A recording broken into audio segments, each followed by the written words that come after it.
Esta emisora les da la bienvenida al programa Encuentros con la Filosofía, para conversar poniendo en duda nuestras certezas, con la participación abierta de profesores de la Universidad Politécnica Salesiana, de la Universidad Central del Ecuador, de la Universidad Andina Simón Bolívar. Encuentros con la Filosofía se difunde semanalmente por las emisoras universitarias Infinito Digital, Voz Andina Internacional y Radio Faxo. Abrimos nuestros micrófonos. Bienvenidos y bienvenidas al programa semanal Encuentros con la Filosofía. Les saluda Luis López. Es un gusto encontrarnos una vez más en este espacio de encuentros entre vida cotidiana y filosofía. Precisamente ahora que vivimos situaciones inciertas con alcance local y mundial. Abordamos con la colaboración de docentes universitarios en media hora un tema de la vida cotidiana para repensar la existencia humana desde la filosofía. Saludo a Tito Chela en la cabina de Radio Voz Andina Internacional. De igual forma, saludo y doy la palabra a Edison Aguilar Santa Cruz, con quien compartimos la conducción del programa. Hola Luis, buen día. Agradecemos y damos una cálida bienvenida al invitado de esta semana, William Orlando Cárdenas Marín. Él es licenciado en Filosofía y Pedagogía, maestro en Administración de Instituciones Educativas, magíster en Filosofía, PhD en Filosofía, director de las carreras de Filosofía y Educación en la Universidad Politécnica Salesiana, miembro del Grupo de Investigación en Filosofías del Lenguaje y de la Ciencia en la Universidad Politécnica Salesiana, miembro cofundador del Centro Filosófico Amautay, docente de Lógica, Epistemología y Problemas Filosóficos. Buen día, William. Bienvenido. ¿Qué tal? ¿Cómo están? Muchas gracias por la invitación. Qué gusto compartir con ustedes. Bienvenido nuevamente, William. En esta oportunidad compartimos con William Cárdenas el concepto de filosofía práctica. Así, en el primer segmento, exploraremos esta temática en la vida cotidiana. En el segundo segmento, llamado Miradas Filosóficas, nuestro invitado compartirá desde su perspectiva filosófica algunas reflexiones sobre la filosofía práctica. Finalmente, en el tercer segmento, ¿Qué más encontrar?, William Cárdenas compartirá recomendaciones y sugerencias para acercarnos más a la temática de esta semana.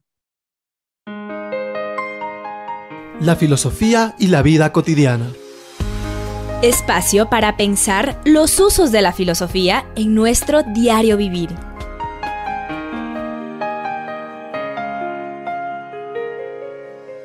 Iniciamos el segmento Vida Cotidiana preguntando a William Cárdenas, ¿en qué momentos de la vida cotidiana podemos encontrar la idea filosofía práctica? Bien, es una muy buena pregunta para partir, porque normalmente la gente no encuentra la conexión.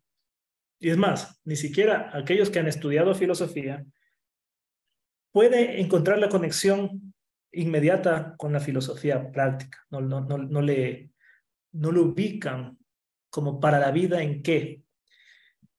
Pero a lo que tenemos que recurrir como punto de partida es ¿cómo se origina la filosofía? Nosotros sabemos que la filosofía se origina en la búsqueda de respuestas a lo inmediato del hombre, ¿no? Allá en los inicios, los primeros filósofos comenzaron a preocuparse ¿por qué? Por explicar qué pasa en mi entorno. Normalmente, y de forma burda, solemos decir las preguntas básicas: ¿quién soy? ¿De dónde vengo? ¿De dónde voy? Comienza a despertar una inquietud. Entonces, el punto de partida, incluso en la actualidad, es la inquietud. O sea, la duda, el dudar de.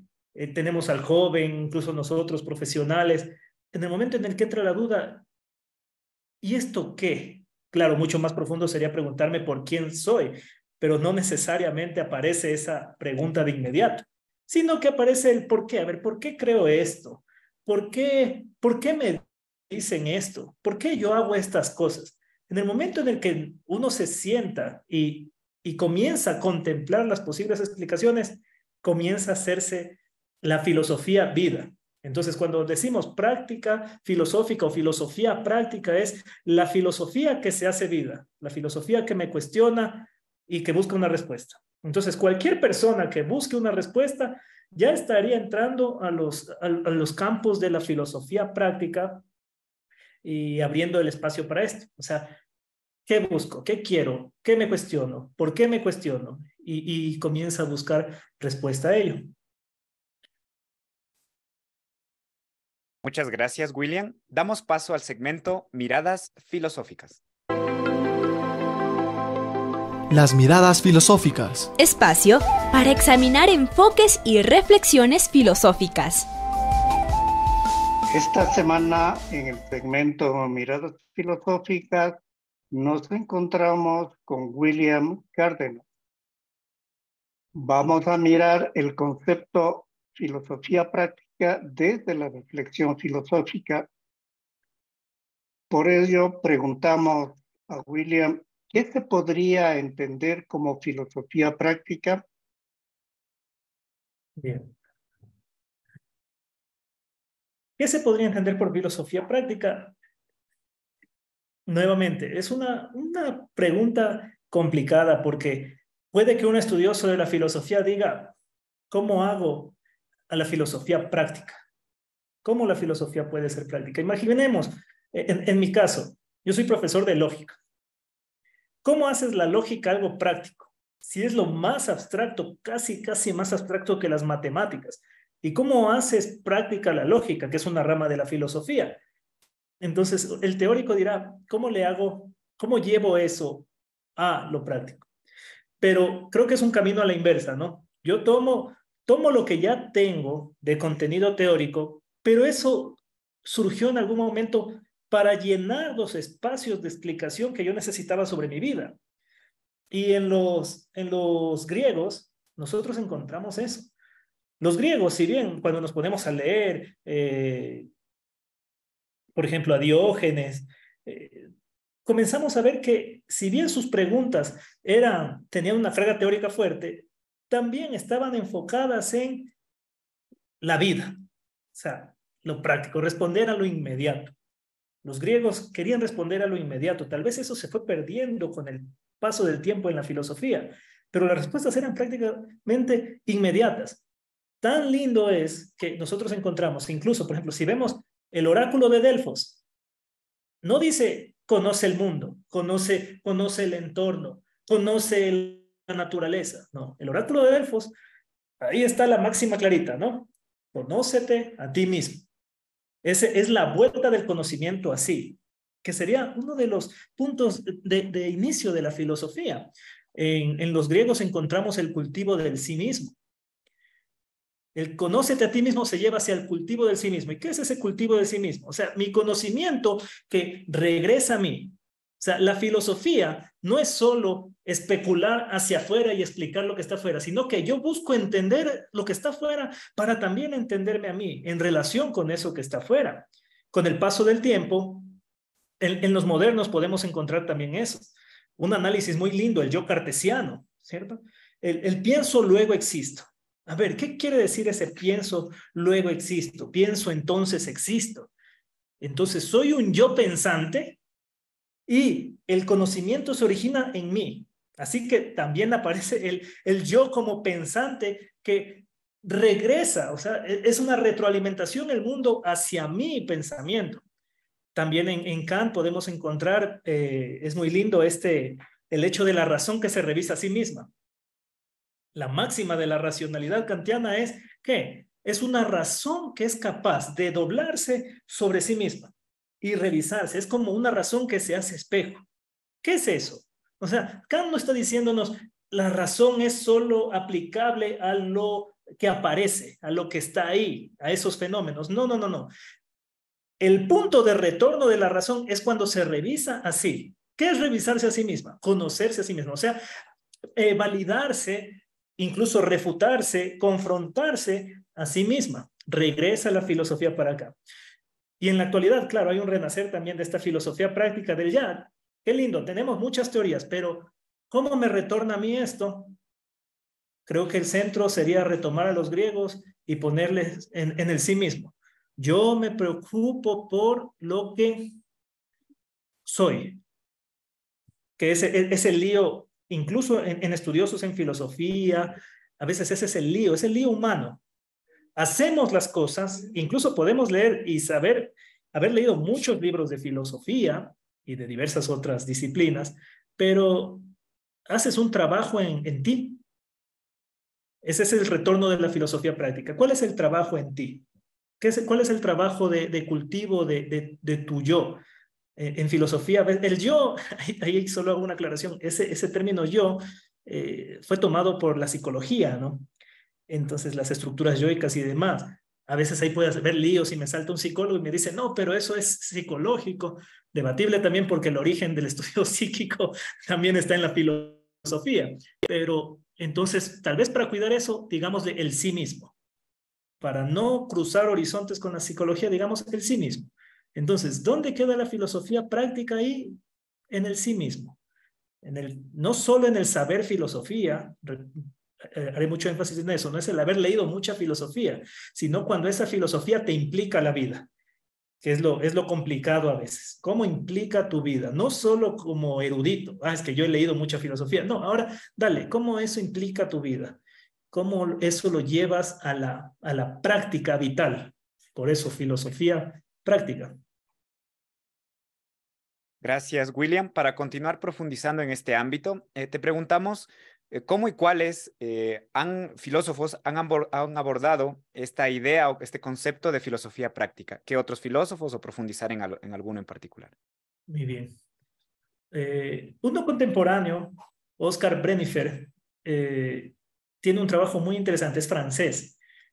Tiene un trabajo muy interesante en filosofía práctica.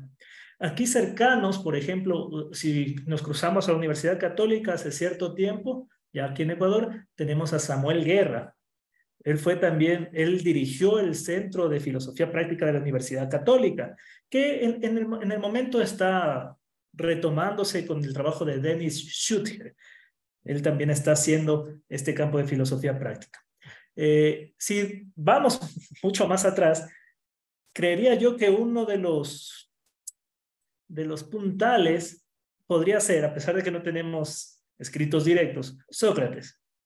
El trabajo de Sócrates, la dialéctica socrática, la mayéutica socrática es clave. Entonces, cuando ustedes revisan trabajos en filosofía práctica, pueden regresar a Sócrates. Y no es el único, porque filosofía práctica socrática como mayéutica la tenemos ahí. Pero hay que entender que la filosofía práctica es más amplia. ¿Por qué? Porque también la filosofía para niños entra en el campo de la filosofía práctica. Y ahí uno de los pesos pesados es Matthew Lipman, un trabajo con filosofía para niños. Un ecuatoriano que trabaja muy bien filosofía para niños es Fabián Mejía, también profesor de la Católica. ¿Sí ven? Entonces, se puede ir ampliando los horizontes de la filosofía práctica. Cuando yo refiero a Sócrates, es uno de los puntales porque ya sea en trabajo con niños, filosofía para niños, o ya sea el trabajo en consultoría filosófica, que es la otra vertiente, la filosofía como terapia, aparece la pregunta, la capacidad de preguntarse. Y esa es una condición hermosa, la capacidad de preguntarse y de poner en duda aquello que yo ya tengo como un acerto establecido. Voy a retomar aquí algo de Popper. Hay un libro que se llama La lechuza de Minerva, que es una introducción a la filosofía en el que hay respuestas de diversos filósofos. Y una de esas respuestas es de Popper. Y Popper dice, bueno, él no dice qué es filosofía, él más bien responde va por la vía negativa. ¿Qué no es filosofía? Hace unas críticas, por ejemplo, la analítica y demás, pero dice algo muy lindo, dice, filosofía, el valor de la filosofía no está en la respuesta, sino en la pregunta. ¿Ven? Nuevamente retomamos la mayéutica socrática. O sea, el valor de la filosofía. ¿Cómo Popper, un pesado de la epistemología, hizo epistemología de las ciencias naturales, sentó ciertos criterios? Él dice, no, el valor no está en la respuesta, sino en la pregunta. Claro, es alguien que comprende que hacer filosofía va más allá que solo responder algo y darlo por cerrado, o sea, dar respuestas absolutas. No, para nada. La filosofía nos lleva a preguntarnos. Entonces, ya sea en filosofía para niños, ya sea en consultoría filosófica, diversas ramas de la filosofía práctica, la mayéutica está presente. La filosofía pregunta, la filosofía cuestiona. Y cuando hay una respuesta, nuevamente aparece la pregunta. No se acaba, la pregunta no se acaba en la respuesta, sino que continúa. Y seguimos profundizando. Bien, William. Ya hay algunas cosas que se han ido adelantando. La pregunta siguiente sería, así de manera un tanto resumida, dado el tiempo, ¿cuáles son las características de esta filosofía práctica? Las principales características. Bien. Creo que la primera característica de la filosofía práctica es la filosofía para todos. O sea, la filosofía al alcance de todos, no solo del erudito, no solo del que está leyendo filosofía o el estudioso de la filosofía, sino más bien una filosofía para la gente. Eso nos lleva a entender que el filósofo, el trabajo filosófico en la práctica, no es solamente hacer teorías para que me entiendan los que leen teorías pesadas o rimbombantes, sino tomar los razonamientos, tomar la profundidad de la filosofía y explicarla de manera que incluso un niño pueda entenderla. Entonces, en el momento en el que puedo hacer una pregunta que un niño también pregunta y sigue preguntando, digo, qué maravilla. La filosofía está tocando la vida. No solo una filosofía que quede acá arriba o que quede en la biblioteca, en los libros, sino una filosofía que conecte con la vida y que conecte en ese sentido constructivo, o sea, que construya la vida, que construya el sí mismo, que ayude a que el individuo se desarrolle. Si no, ¿de qué sirve? Si tengo una filosofía que solo se queda en el estante, si tengo una filosofía que no arregla la vida, o sea, no ayuda a que la vida sea vivida de mejor manera o al menos de forma racional y por medio de la decisión, ¿qué hago? ¿Qué hago? ¿Para qué? No ha dado respuesta a la filosofía. Para eso mejor se transforma en física, en química. Pero la filosofía es mucho más amplia. Entonces, cuando se hace práctica es llevar a eso, llevar a la construcción del sí mismo y a tratar de cuestionar y dar respuestas, al menos parciales, a las condiciones humanas. Gracias, William. En este mismo sentido, ¿cómo es posible o qué posibilidades hay para lograr que la filosofía llegue a todos, ¿no? Para hacer que este campo de la filosofía llegue a la práctica y a todas las personas, como mencionabas. Lindo. Lo primero, creo que la filosofía... A ver, hay que entender una situación. El espacio de la filosofía ya en la universidad no tiene mucha cabida, ¿no? En la academia, como está, no solo ecuatoriana, sino a nivel global, ya no hay mucha cabida. ¿Por qué? En términos comerciales, la filosofía no es rentable. No es rentable como una ingeniería. Entonces, primero hay un desplazamiento de ahí. ¿Qué quiere decir eso? Si entramos en esa dinámica comercial, la filosofía no sirve. Obvio, pues ante alguien que quiere estudiar arquitectura y que va a ganar muy bien, y otro que va a estudiar filosofía le dice al papá, oye, pero eso no sirve. En serio, no sirve porque tiene que servir a esa función.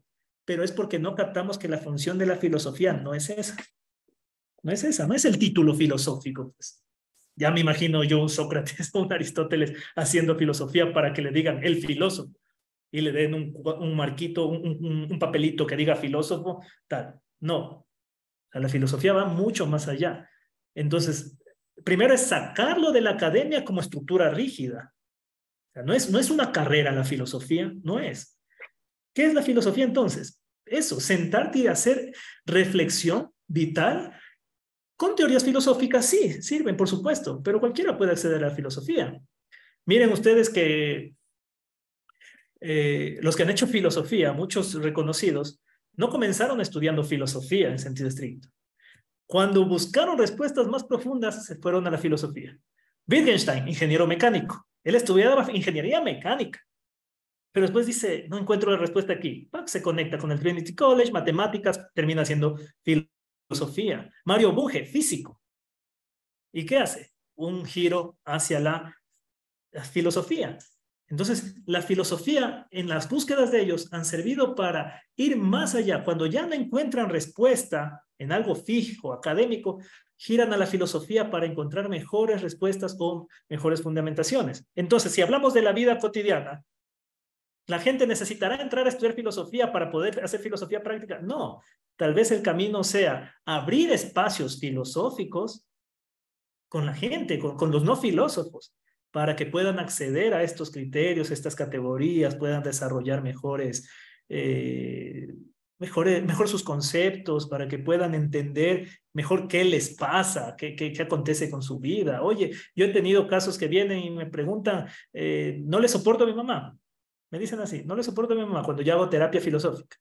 Ah, chévere, bueno, no les doy una solución, pero es cuestionar, a ver, ¿y por qué? Y comienza el trabajo de construcción del sí mismo o de comprensión del sí mismo. Qué lindo, porque son personas que en su vida han hecho filosofía, pero ven que el trabajo práctico del preguntarse, del cuestionarse, es responder a algo vital. Eso sería.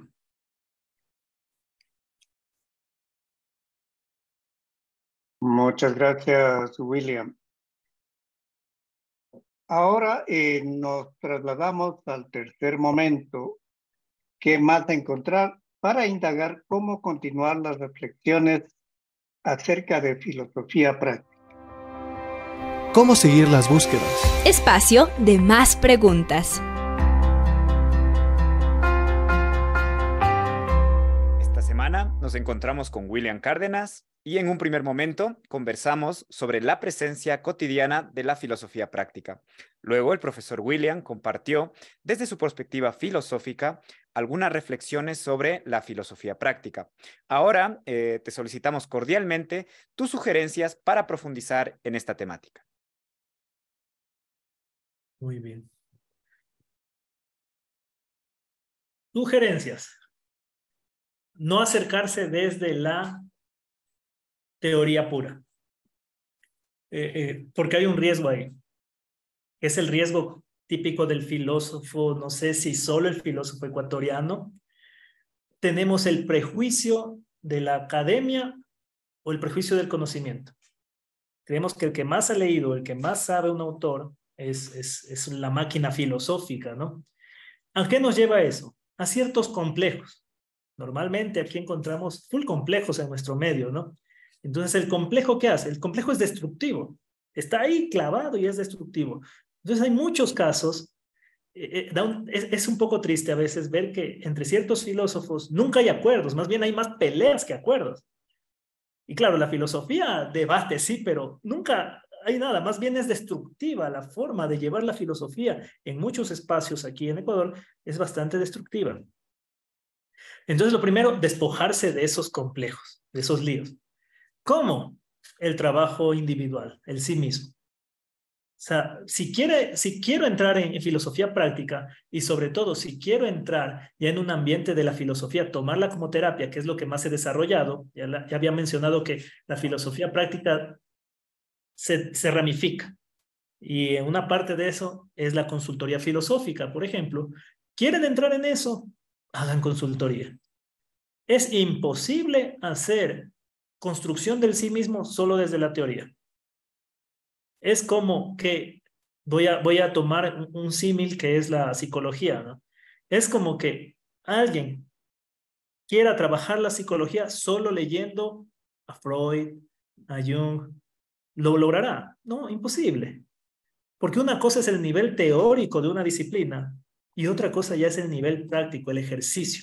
Entonces, en filosofía práctica, como el nombre lo dice, es ir a la práctica. Entonces, ¿quieres hacer, por ejemplo, la filosofía como terapia? ¿Tú quieres incluso llegar a ser terapeuta? Primero haz terapia. ¿Con qué? Terapia filosófica. Sí, hay muchos espacios muy lindos aquí en Ecuador, también en España, en Chile, en México. Hay espacios de filosofía práctica. ¿Cuál es el núcleo de eso? A ver, cuestionarte y ubicarte, cultivar el sí mismo. Esa sería la mejor recomendación para alguien que quiere entrar en estos mundos. No es solo teoría, imposible. Si quieren hacer solo teoría, ya no es práctica. Ya rompe con eso. Gracias, William. Si bien quedan muchas inquietudes, para cerrar este encuentro preguntamos ¿qué otros términos y conceptos están vinculados a filosofía práctica? Ya. A veces suelen decirle filosofía, ¿escuchado o no? Filosofía para la vida, también terapia filosófica, ya siendo un poco más específicos. Consulta filosófica. El problema es que el concepto consultoría filosófica a veces se pierde mucho con la consultoría de otro tipo, a veces casi autoayuda, ¿no? Se puede mezclar. Igual el concepto terapia filosófica a veces suele perderse con la terapia psicológica. Pero también se encuentran textos en los que se reconoce desde los griegos que la filosofía era terapéutica. Pero ahí hay el riesgo, ¿no? Terapia, ¿en qué nivel? Entonces puede un psicólogo decirlo. Otro término, el que me agrada, yo trabajo con un colectivo, Amautai, y el término que nos parece que es un poco más adecuado para depurarlo y que sea filosófico, creo que es mayéutica. Entonces, mayéutica. ¿Qué hacemos? Mayéutica. ¿Qué es la mayéutica? Listo. Pregunta, claridad conceptual, lo que hacía Sócrates, ¿no? Es como una mayéutica contemporánea. Creo que es lo más depurado que hemos podido encontrar hasta el momento. Todavía hay búsquedas, ¿no? La pandemia puso un tanto en el tapete el asunto de filosofía del cuidado, que entiendo también sería como una posibilidad de filosofía práctica, todo lo que es filosofía del cuidado, que incluye la educación. Claro, por ¿Es supuesto. así? Sí, el cuidado. La ventaja de la pandemia es que nos dejó desprovistos de esos aparatajes intelectuales que a veces son constructos que son como una armadura, ¿no? Y dejó el nervio purito. O sea, ¿qué dejó? Ahí a un ser abandonado, temeroso, asustado por su vida, por la vida de su familia. En ese momento hubo como que el desmarañarse de lo humano. Cuando aparece eso, o sea, por eso es filosofía para la vida, ¿no? Filosofía del cuidado, ¿de qué? De mi vida, de mí. Porque cuando ya me quedo sin herramientas que normalmente opacan la reflexión sobre mí mismo, ¿qué queda? Quedo desnudo. Queda un ser humano desnudo y que necesita ser cuidado. Entonces sí, también empata con la filosofía del cuidado, terapia filosófica y demás. Yo solo como anécdota, siempre suelo contar, mi trabajo es un tanto reciente, porque yo antes era profesor de lógica, de epistemología, y defendía mucho esa parte formal racional, pura. Es más, me atreví a decir que esa parte debía dominar las emociones, obvio, totalmente volado. Pero cuando topo ese fondo es cuando soy padre. En el momento que nace mi hijo, no puedo, pues, ¿cómo respondo desde la lógica a eso? No es posible. No es posible. Me veía ante un niño que yo quería estar con él, compartir con él, tenía que trabajar, pero decía, al diablo el trabajo, yo quiero estar con mi hijo. Pero no tiene sentido lógico. No tiene sentido. No hay una explicación racional. ¿Qué queda? Lo humano. Entonces aparecen ya los temores propios de un padre y ahí me da un giro hacia qué. Claro, el cuidado de mí. Tal vez lo otro era solo un aparataje, no es que lo he dejado de lado, pero me ayuda a ver las cosas de una forma integral, que creo que es el punto, el horizonte de la filosofía como práctica. Ser más integrales. O sea, el humano es amplio. Excelente. Concluimos este encuentro semanal con la filosofía con nuestro agradecimiento a ustedes, Radio Escuchas, al invitado de esta semana, a William Cárdenas, y por supuesto a Tito Chela en la cabina de Radio Voz Andina Internacional. Recuerde, recibimos sus comentarios y sugerencias al correo electrónico encuentrosconlafilosofía@gmail.com. Hasta el próximo encuentro con la filosofía. Agradecemos su sintonía a Encuentros con la filosofía. el programa que impulsa el filosofar como acción compartida desde las radios universitarias. Les invitamos a compartir las próximas emisiones de Encuentros con la Filosofía por esta emisora.